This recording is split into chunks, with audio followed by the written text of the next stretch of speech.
함께 따라 하실까요? 나도 어린이였다. 자, 왜 이게 중요하냐면 오늘 본문을 보니까 자, 3절에 예수님이 이렇게 말씀하세요. 같이 읽을까요? 시작. 이르시되 진실로 너희에게 이르노니 너희가 돌이켜 어린아이들과 같이 되지 아니하면 결단코 천국에 들어가지. 자, 천국에 들어가는 자격은 어린아이 같이 되는 거라는 거예요. 자, 근데 어린아이 같이 되는 거는 우리가 한 번도 가보지 않은 길을 가는 것이 아니라, 우리가 한 번도 잃어보지 못한 것을 잃어버린 것이 아니라, 우리가 한 번도 되어보지 못한 것을 되기 위해 노력하는 것이 아니라 사실은 돌이켜라는 거예요. 우리가 원래 하나님 나라에 들어갈 어린아이였다라는 것입니다. 그때로 다시 돌이키지 않으면 결단코 천국에 들어가지 못하리라라는 것입니다. 여러분, 우리가 어린아이 때로 돌아갈 수 있기를 주님의 이름으로 축복합니다.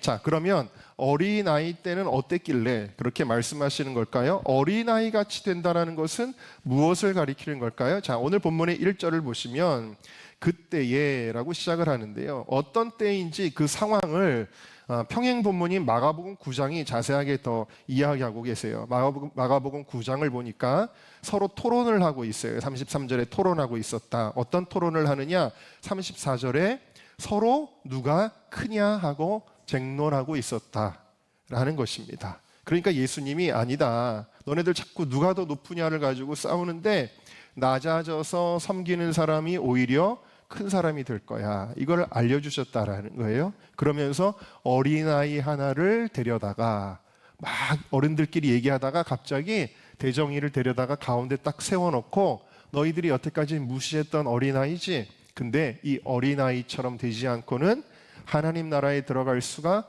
없다라고 이야기를 하신 거예요. 왜 제자들이 이런 싸움을 했느냐? 그들은 예수님을 정치적인 메시아로 이해하고 있었기 때문이라는 것입니다. 예수님이 이제 예루살렘의 입성을 앞두고 있는데 이제는 조금 있으면 예수님이 대통령 될 거야 라고 믿은 거예요. 그래서 우리는 예수님 따라다녔던 오른팔 왼팔, 내가 오른팔이잖아, 내가 국무총리 할 거야, 내가 장관 할 거야, 다들 이런 꿈에 부풀어서 누가 더 서열이 높은가를 가지고 싸우고 있었다라는 이야기입니다. 자, 그래서 오늘 본문에도 1절에 그들이 예수님께 나와 천국에서는 누가 크니까 라고 그렇게 이야기를 하고 있었죠. 여러분, 사람들의 관심은, 저와 여러분들의 관심은 항상 어디에 있어요? 내가 빨리 성공해야 되는데, 내가 빨리 높은 자리에 올라가야 되는데, 내가 회사에서도 빨리 진급해야 되는데, 내가 교회에서도 빨리 장로님이 돼야 되는데, 우리의 관심이 항상 이런 데 있지는 않나요? 자, 그런데 예수님의 대답은 뭐예요? 4절을 같이 읽어보겠습니다. 시작. 그러므로 누구든지 이 어린아이와 같이 자기를 낮추는 사람이 큰 자니라. 아멘. 여러분, 교만한 어린아이 본 적 있어요? 없잖아요. 어린아이들은 어떤 존재냐? 순수하고 자기를 낮추는, 이건 뭐예요? 겸손이라는 거예요. 여러분, 겸손. 왜 아이들이 겸손하죠? 사실은 거기가 출발점이기 때문입니다. 예를 들면 그런 거예요. 뭔가를 처음 시작할, 여러분 회사에 처음 들어가면요 굉장히 겸손하게 일하잖아요. 네, 알겠습니다. 배우겠습니다. 열심히 하고, 뭐 갔다 와 그러면 네, 제가 다녀오겠습니다 막 하잖아요.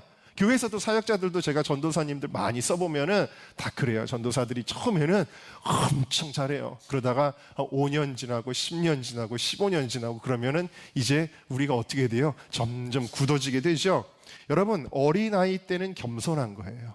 그런데 자라면서 내 지식이 생기고 내 주관이 생기고 내가 경험을 쌓고 그러다 보면은 내가 점점 교만해지기 시작한다는 거예요. 내 업적이 생기고 내가 이 교회를 오래 다녔는데 내가 이것도 했고 저것도 했고 그러다 보면 여러분 교만해지기 시작한다는 것입니다. 그러면서 죄를 접하고 죄에 물들고 죄성이 자리 잡으면서 겸손함을 잃어버린다는 것입니다. 자, 그런데 성경에서 그러면은 가장 어른인데도 어린이 같았던 사람이 누굴까?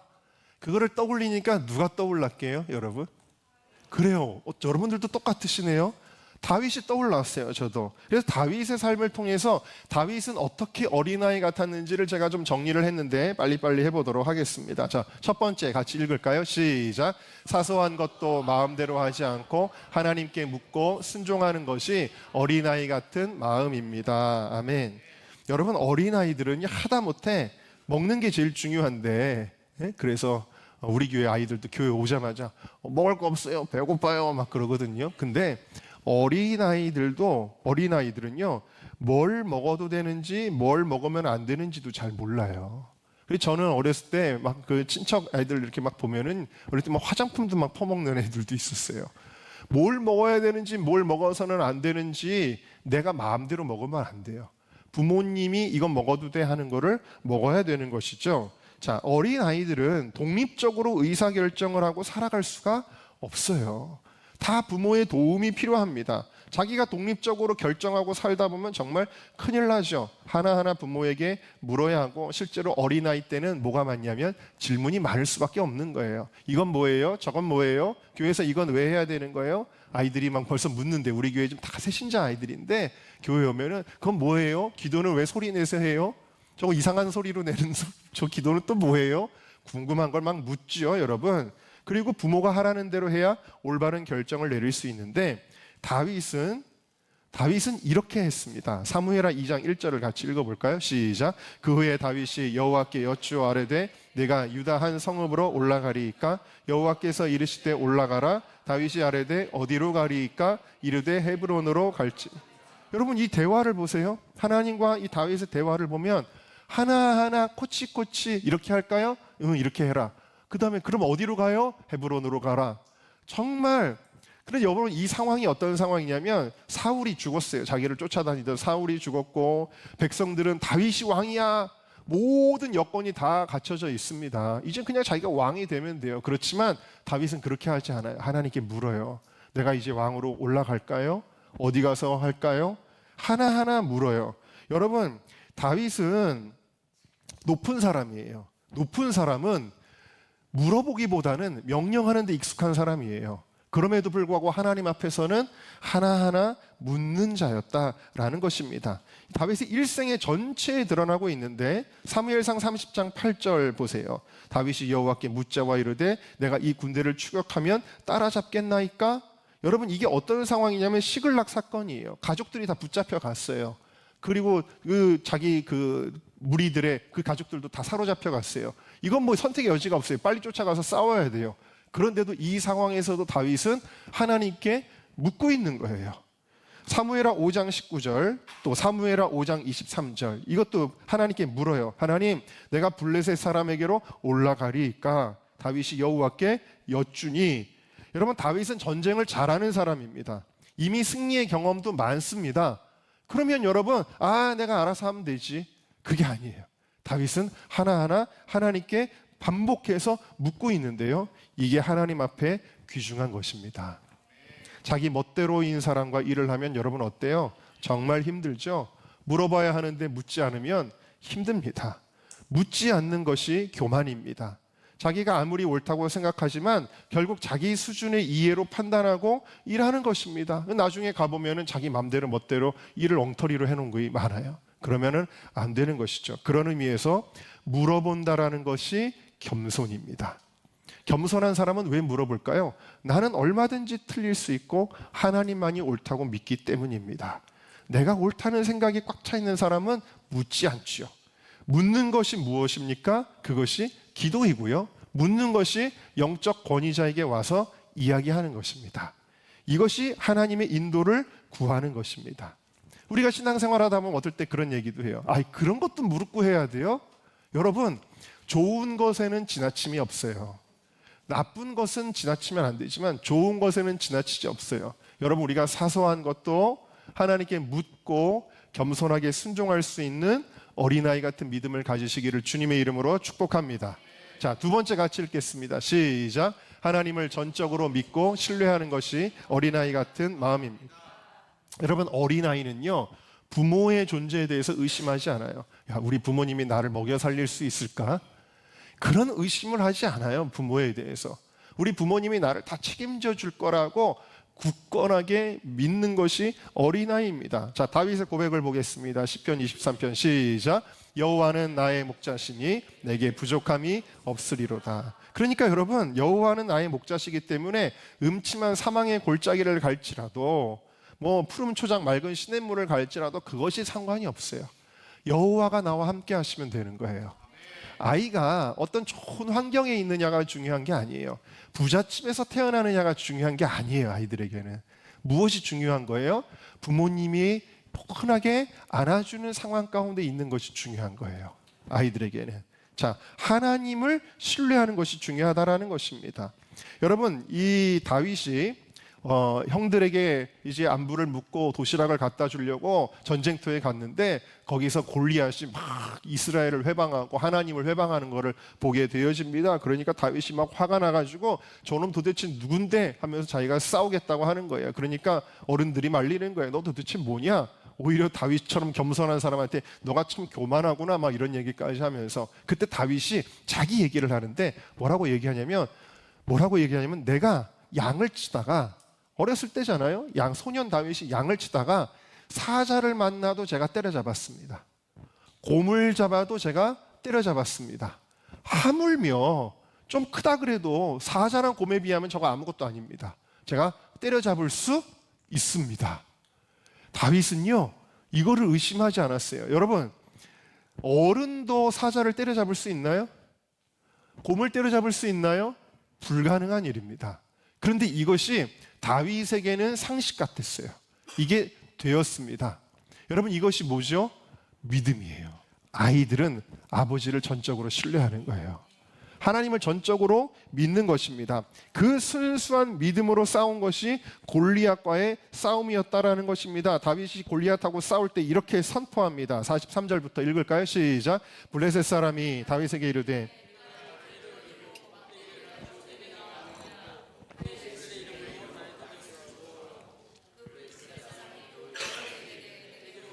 내가 네 살을 공중의 새들과 들짐승들에 주리라 하시고 다윗이 블레셋 사람에게 이르되 너는 칼과 창과 단창으로 내게 나아오거니와 나는 만군의 여호와 이름 곧 내게 모욕하는 이스라엘 군대의 하나님의 이름으로 내게 나아가노라. 할렐루야. 여러분, 어린아이 때의 믿음을 회복하시기를 바랍니다. 골리앗 앞에 가도 두려워하지 않는, 어른들이 다 무서워가지고 벌벌 떨었잖아요.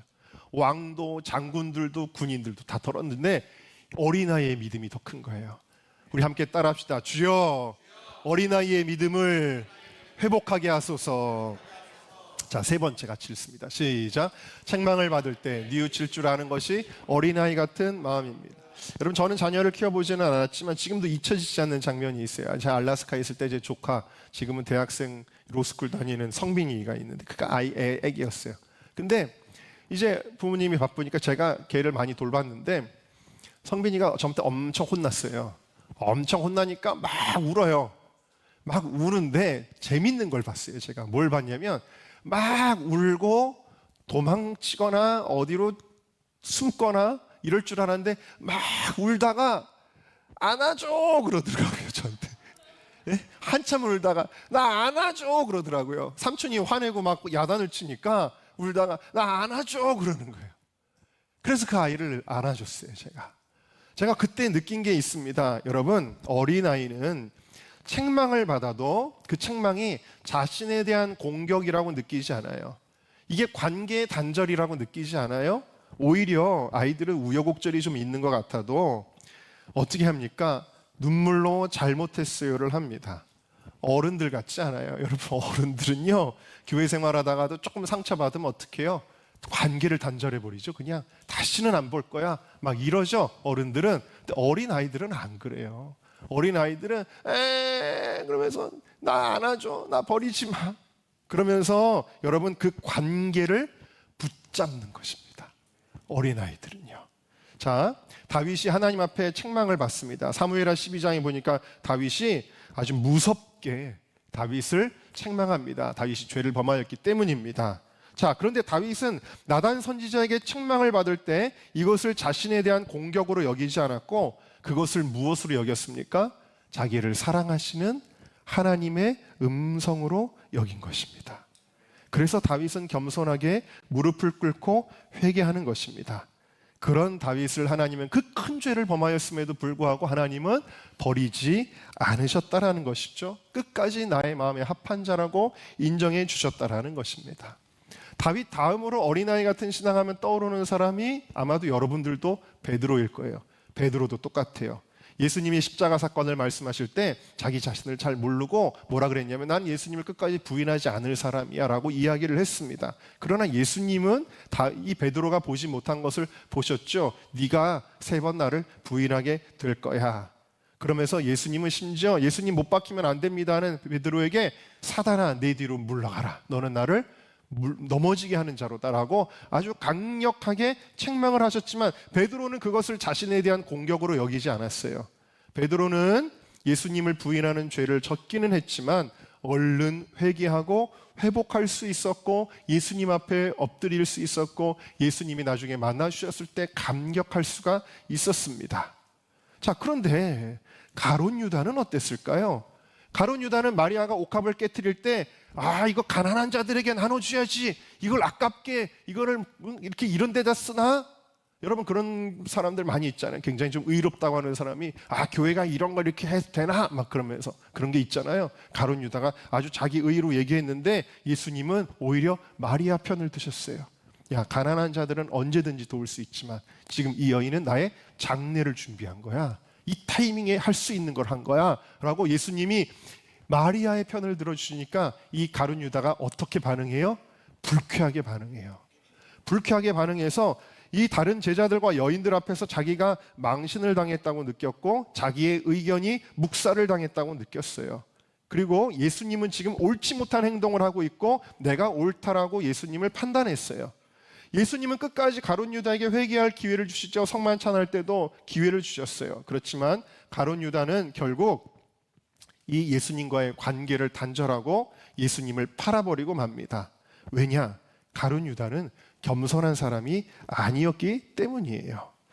여러분, 내 의견에 대해서 다른 의견이 나오는 것만으로도 내가 공격받는다는 느낌을 갖는 사람들이 있어요.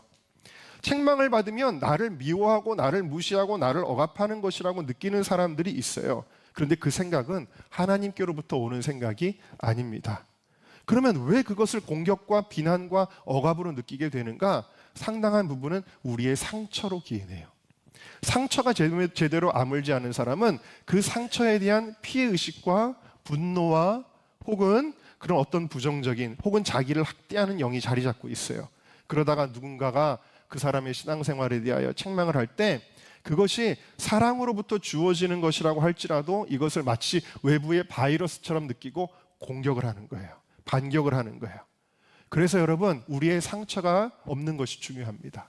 이것이 치유되는 것이 중요합니다. 아이들이 사랑을 많이 받아야 돼요. 여러분, 우리 아이들을 사랑해 주시기를 바랍니다. 사랑을 많이 받고 자라서 이 상처가 치유되면 어떻게 되느냐? 건강한 관계를 누릴 수가 있는 거예요. 부모님이 너 이래서 되겠어 할 때 그것을 받아들일 수 있는, 왜? 부모님의 사랑을 신뢰하기 때문에. 엄마가 나를 미워해서 이러는 것이 아니야 라는 것을 믿기 때문에, 혹은 전도사님이 이렇게 해서 되겠어 라고 할 때 그것을 사랑으로 받아들일 수가 있다라는 거예요. 여러분, 여러분들 안에 이러한 은혜가 있기를 주님의 이름으로 축복합니다. 그래서 우리의 마음이 상처받기 전, 아무런 내 자아의 왜곡이 일어나기 전 그저 아버지와 어머니의 사랑으로만 가득한 어린아이의 그 깨끗한 마음으로 여러분들이 회복되시기를 주님의 이름으로 축복합니다. 제가 그 얘기도 해줬었는데, 제가 한번 굉장히 정말 펑펑 울면서 오열을 했던 적이 있습니다. 그게 뭐였는 줄 아세요, 여러분? 제가 어느 날, 사실 제가 저희 아버지가 굉장히 엄격하신 분이십니다. 아주 신앙적으로 철두철미하시고 엄격하신 분이에요. 그래서 항상 저를 야단치셨죠. 그래서 야, 목사가 될 사람이 이래서 되겠어? 목사가 될 사람이 이래서 되겠어? 네가 전도사인데 이래서 되겠어? 목회자가 되고 나서도 너 목사가 이러면 돼? 너 이러면 돼? 아버지한테 야단을 많이 맞았어요. 근데 제가 머리가 클수록 듣기가 싫은 거예요. 그리고 막 깝깝하고 내가 알아서 잘하는데 형식적으로 대답하고 막 그러면서 너무 아버지가 모르는 얘기하는 것 같고 답답하고 막 벗어나고 싶고 막 그런 마음이 들 때가 있었어요. 때로는. 항상 그런 거는 아니지만. 그런데 어느 날 어떤 상황에서 내가 어떤 실수를 했다라고 그것을 느끼고 내가 부족했다라는 것을 느끼고 나서 갑자기 떠오른 것이 있었어요. 뭘 느꼈냐면 나를 지금 야단쳐 줄 사람이 없다라는 걸 느꼈어요. 아버지가 돌아가시고 나서 나를 야단쳐 주는 사람이 없는 거예요. 누가 나를 야단치겠어요? 네? 우리 장로님이 저를 야단치겠습니까? 우리 김승현 교육사가 저를 야단치겠습니까? 다 제가 목양하는 대상들이잖아요. 그런데 여러분, 그게 행복하고 좋은 게 아니에요. 나를 야단쳐주고 나를 바로잡아주고 나를 권면해주고 나를 인도해주는 나의 영적 멘토였던 사람이 없다라는 것이 너무 슬펐어요. 그래서 제가 그걸 가지고 펑펑 울면서 오열을 했던 적이 있습니다. 여러분, 제가 말씀드리는 것은 뭐 학대를 받는 그런 케이스를 말하는 것이 아니고요.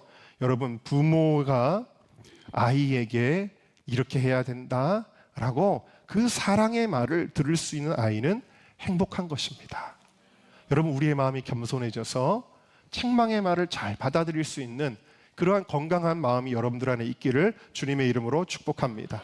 자, 네 번째 같이 읽습니다. 시작. 가식 없이 하나님 앞에 솔직한 것이 어린아이 같은 마음입니다. 여러분, 아이들은 부모에게 척할까요?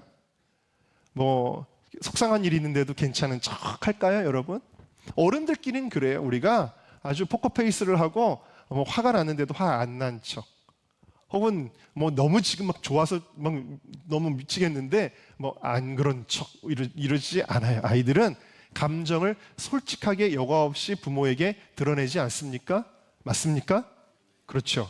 다윗은요, 하나님 앞에서 자기의 어떤 사회적인 위치나 관계나 상황의 틀 안에서 자기를 설명하거나 보여주지 않습니다.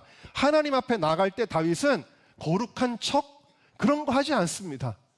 다윗은요, 하나님 앞에 아주 솔직합니다. 어린아이는 부모에게 부끄러움이 있어요? 어린아이는 빨가벗고 돌아다녀도, 내복만 입고 돌아다녀도 부끄럽지 않습니다.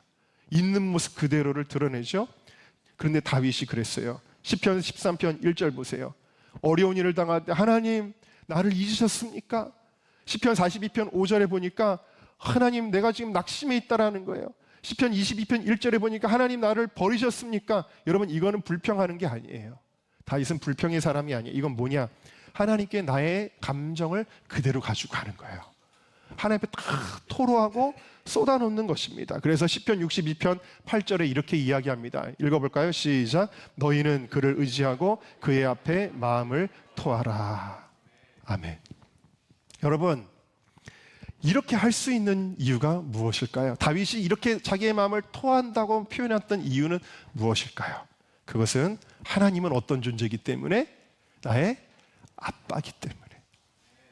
여러분, 하나님 우리의 아버지신데 성경이 굳이 하나님은 아빠라는 표현을 몇 번을 쓰셨어요.